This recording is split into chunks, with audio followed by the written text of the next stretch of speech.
Is it just like the time they're cooked?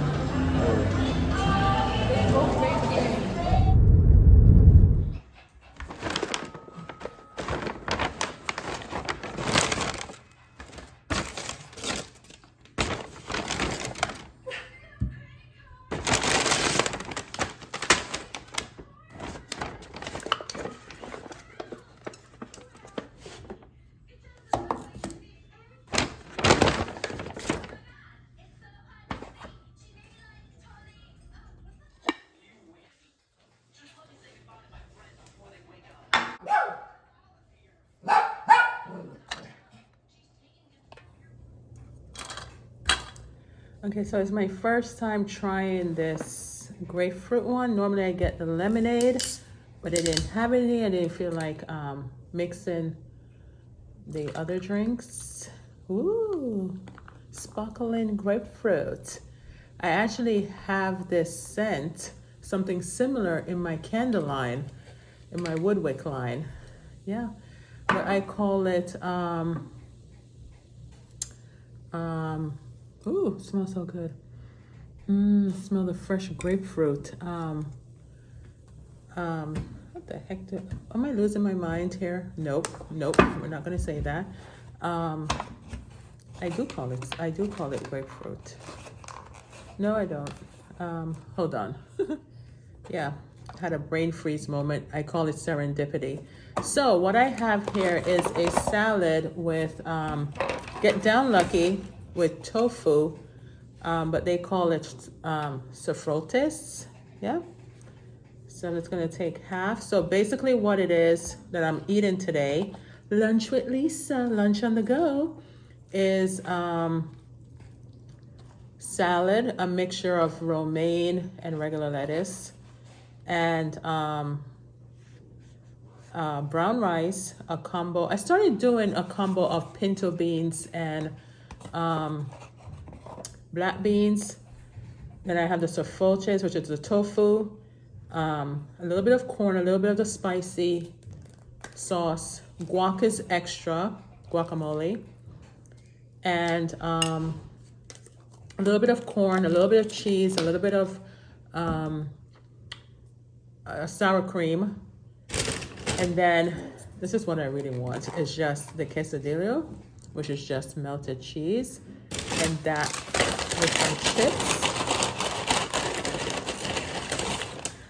You want to be on my mukbang today, Justin? Uh-oh. Hold on.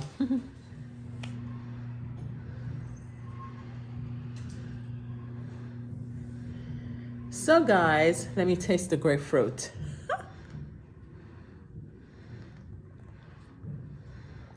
Really is sparkling, sparkling, darling.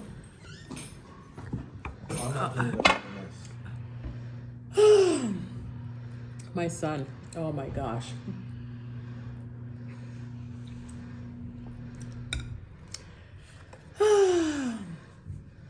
Anyway, guys, so I want to have my little mukbang today and tell a little story while I'm at it.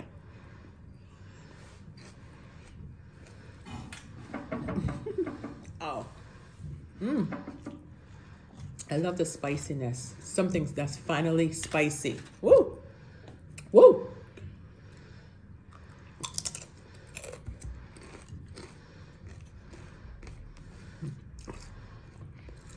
Of course, he has to blast the music as he's leaving.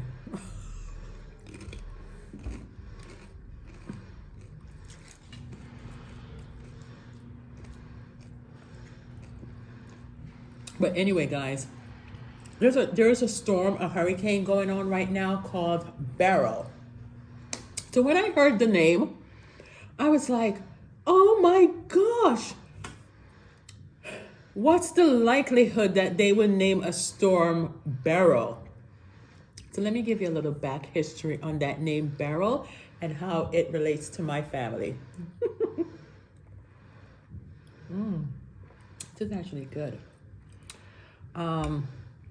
So one of my grandfathers, my maternal grandfather, one of his sisters is named Beryl. We called her Aunt B. Aunt B. Aunt B was always a thin woman. It was years later that I found out that she and a couple of her sisters had diabetes. And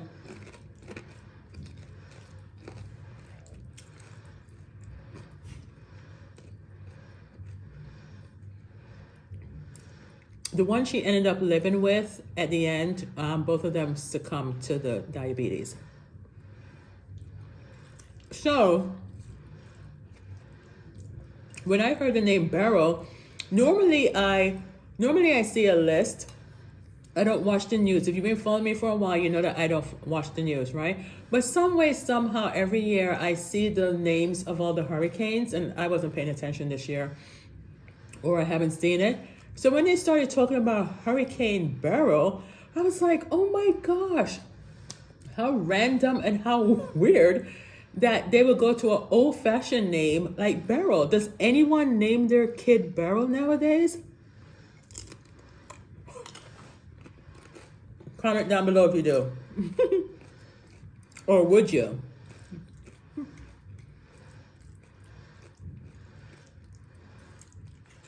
So, let me give you a little story about my Aunt B. I think a lot of Jamaicans will understand some of what I'm about to say, and some islanders will understand.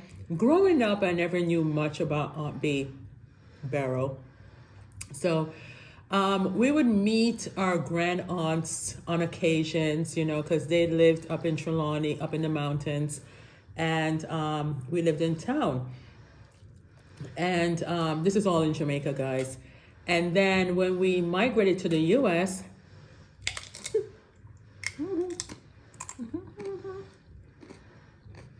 I think she was here already. I think she was. But I didn't know. Where were we? We were in New York. We were in New York. And some of our other, I guess some of her other sisters were in New York at the time. Aunt B and two of her sisters were never married. However, two of them never had kids, but I think one of them was pregnant. But anyway, I don't think Aunt B was ever pregnant, but I know she never had kids. So I want to give you guys a little inspiration about my Aunt B.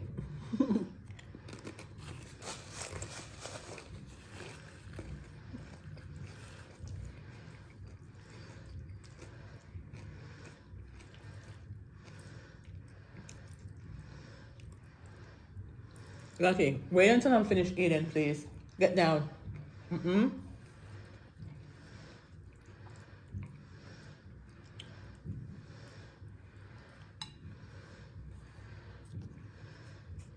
This is so good.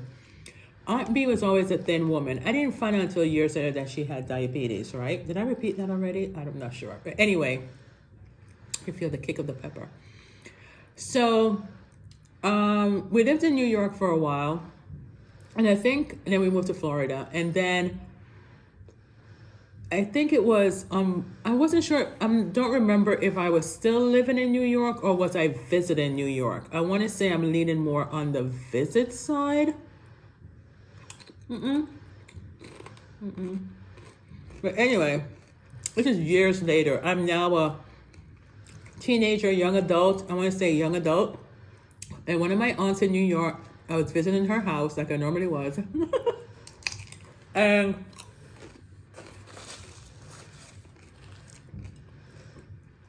she wanted me to go with her. Lucky, for the love, please stop. Okay, guys, so there's gonna be a lot of noise in the background because he decided to turn on the machine. He had to leave. I didn't want all the noise. And then there may be a little bit of residual because of the garage door. But cheers, guys. Let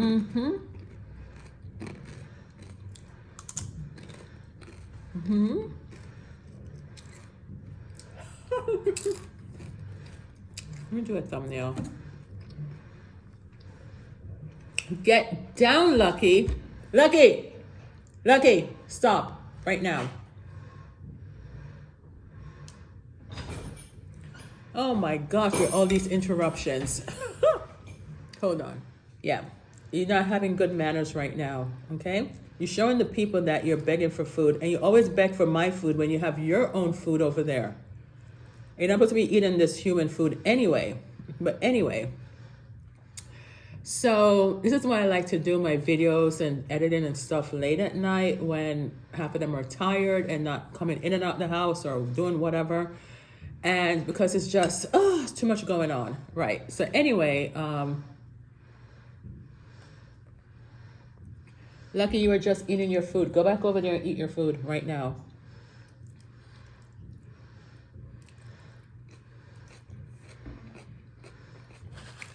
I don't even know where I am in the story.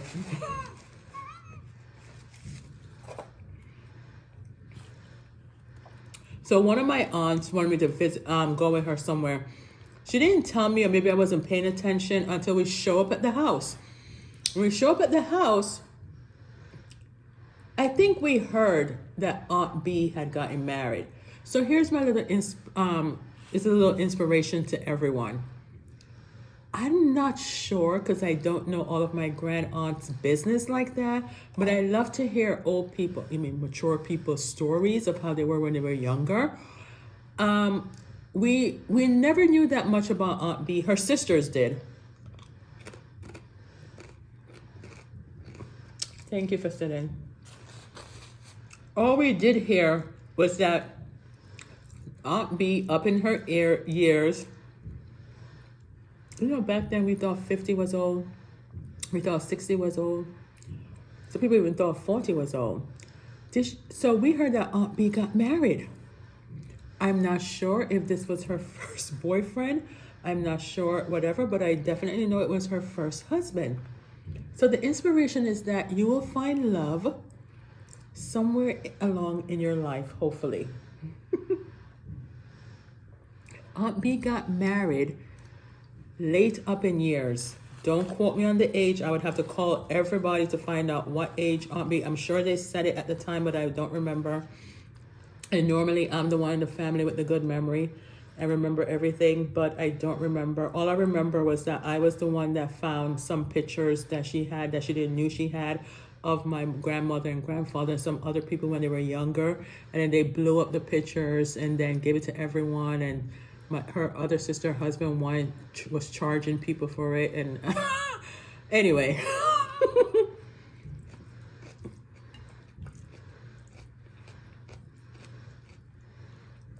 Sometimes you have stuff and you don't realize that you have it because it's like you already lived that time.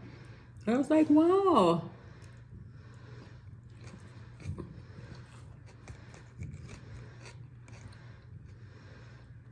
Anyway, we went to her house. That particular aunt and I went to her house. I didn't even know it was going to be a dinner, or I didn't even know if I was properly dressed. It was just on the spur of the moment. Anyway, I think we did hear that Aunt B got married. We did. I think the whole family knew at the time. In my family, if somebody knows something, eventually everybody will know it. But anyway, so basically my aunt was going over there to meet Aunt B because she lived down the road from her at the time, and meet her new husband, Eric. Sweet older guy. Have a little bit of meat on him, not that much. And my Aunt B was very, very thin all her life.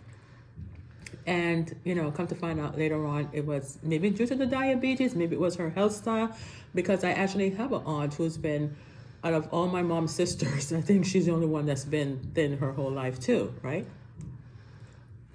So, in the genetics on my grandfather's side.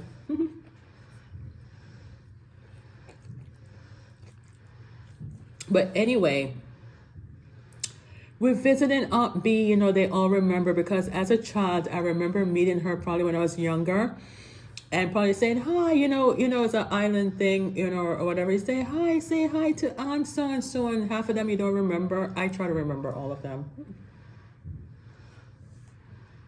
So she definitely knew of me. She knew of they know.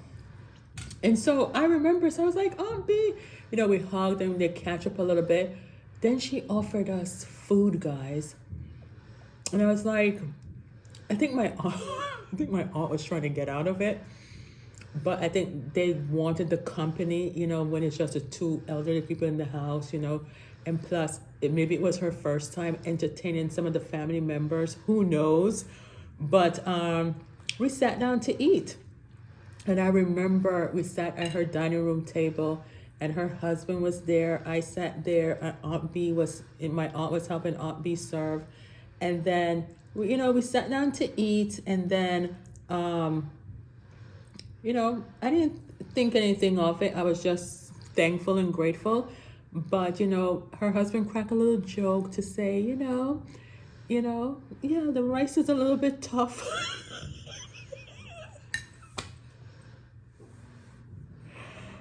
So maybe I got the soft portion of the rice, and I don't think, bless her heart, I don't think she was very big on cooking like the rest of us in the family. We all know how to cook, but on my grandfather's side of family, they cook a little bit of food to feed a lot of people. On my grandmother's side, we cook a lot of food to cook. I don't know, it's different. But anyway, and maybe she was just used to being by herself, and here it is that she have a husband, late in age. And that kind of inspired me from all the way back then, guys, to say that you can really find love at any age. That's the inspiration, right? So the husband was joking, but you know what? It's not about the cooking that I married her. He was trying to say that he loved her. I was like, oh. Of course, we went to another side of the house, saw the rest of the house, and I saw the pictures. And she admitted that, not everybody can cook rice. You got to know how to cook rice. And especially if it come out hard. One of my other cousin's wife asked me one time when she was doing a party, how come the rice was hard? You put foil paper or something, to steam it out. You live and you learn, how to cook. But it takes practice, right? It takes practice. So no harm. It's just food. You practice and you go along. Because I'm sure there's foods that I've cooked when I was younger that I didn't get down pat, and whatever. And especially if you're cooking for your man or whatever, or you're cooking for their family for the first time, it's kind of like the pressure is on, right? So, they were laughing about it and whatever. I think my aunt probably got the harder part of the rice. Or whatever it is. So I forgot what kind of meat she cooked back then or whatever it was, but I was just grateful. And she didn't serve it stingily, that they cooked a lot. But I think somewhere in the conversation, like all elderly people, mature people, they're on a budget and stuff like that. And I think somewhere in the conversation, I asked her, does he have kids? Or somebody asked if he have kids. Yes, he had kids at the time. I don't know where they are now. But they didn't like my Aunt B. Oh. So it's always hard. It doesn't matter what age your kids will always consider their biological parents or whoever it is that raised them as their parents. And it's kind of hard to see anybody else with them. You know what I mean? But yeah. But the story gets even more interesting, guys.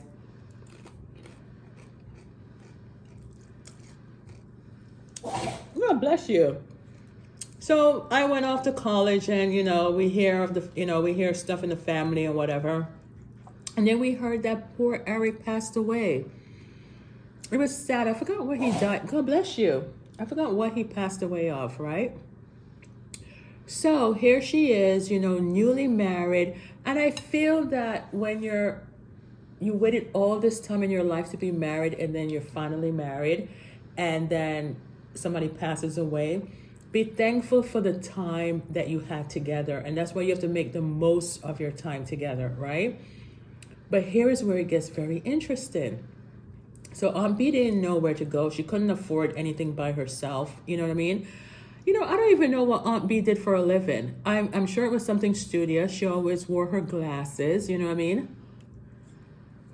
Was she a teacher too? I don't know. I have to ask everybody. This is an impromptu subject.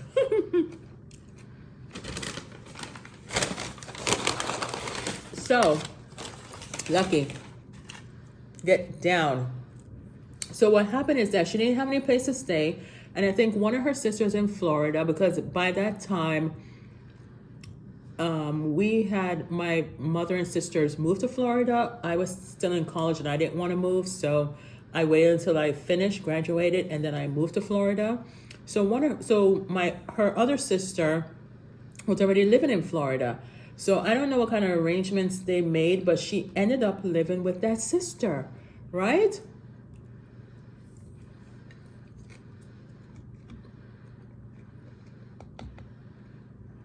And nobody goes by their real names. All of them have different nicknames. But anyway,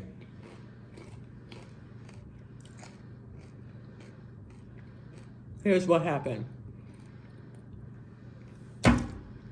One day, Aunt B had a dream, guys, and guess who she dreamt? Her dead husband dreamt her some numbers. And Aunt B won the Fantasy 5 in Florida many years ago. Oh my gosh. Can you believe that? Wow. She lived with that sister up. She actually passed away before that sister because of diabetes. And then the other sister ended up having not even long after Aunt B died. I want to say a year or two.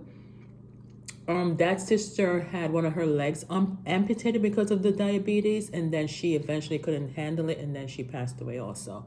Because it's a tough thing. And even for my cousin that I just told you about, Vera, she had her leg amputated, not because of diabetes, but because of poor circulation and other health issues. And then right afterwards, she passed away too. But Vera was always thin also as a young lady, always thin also. But, yeah. So Aunt B came into some money. Aunt B came into some money at her old age also. Of course, she ended up giving some money to certain family members. Of course, that caused a little rift between some other family members, but it's her money. She did whatever she wanted to do, And she was the life of the party. People got to know her more. And she had a big turnout for her funeral. But like I said, she, because of the diabetes, she got sick. And that's how they were taking care of it and everything. Because I used to work for Blue Cross Blue Shield many, many years ago. And they came in one time. And that's when I first found out that they had diabetes. Oh, interesting. I didn't know that. People don't talk about stuff like that. And my son's father have diabetes, and so does his mother. So yeah. And I think I'm borderline, my mother's borderline. So me, I'm more high blood pressure kind of thing. And some diabetes, a few cancer, and yeah, so yeah. In my family, yeah. So yeah. So when I heard the name Beryl, I said I have to share with you guys the story of my Beryl, which is Aunt B. Lovely, lovely woman towards the end, And she just enjoyed the company at the end. I don't know if she lived alone for a long time. I know her other sister, there's only one surviving sister left. And it was four sisters and 4 or 5 brothers, something like that. I want to say it's 4 and 4, or is it 5 and 4? But anyway, I have to go through all the names in my head to count. Oh my gosh. But anyway, out of all of them, there's only the one, out of brothers and sisters, there's only one left, which is my aunt in Miami. Yeah, my grand aunt in Miami. Yeah. I think you've seen her before in the vlogs. Yeah. But yeah, guys, I wanted to mention it during my lunch break with you guys, my little lunch session with you guys, because there is a hurricane called Beryl right now that is supposedly heading towards Jamaica and all the islands. And I know that it already hit Caracal. It's not Caracal, it's Caracal, I think. And there was a little damage, and I think there was reportedly 3 deaths. So I wanted to, don't think of Beryl as a bad thing. Think of the name Beryl because it actually means like a gemstone, you know, like a item used to make gemstones as well. And think of it as an inspirational story. I wonder how many other people are named Beryl. If you're named Beryl, comment down below. But I just want everyone to be safe. I think everybody has been through enough tornadoes and hurricanes and stuff. You know what to do. Prepare. It's better to prepare than not to prepare. Pray and hope for the best, you know, because in the end of the day, it's all in God's hands. You know what I mean? But I hope that you guys enjoy this. Now go and enjoy your lunch. Until next time, peace, love. Bye.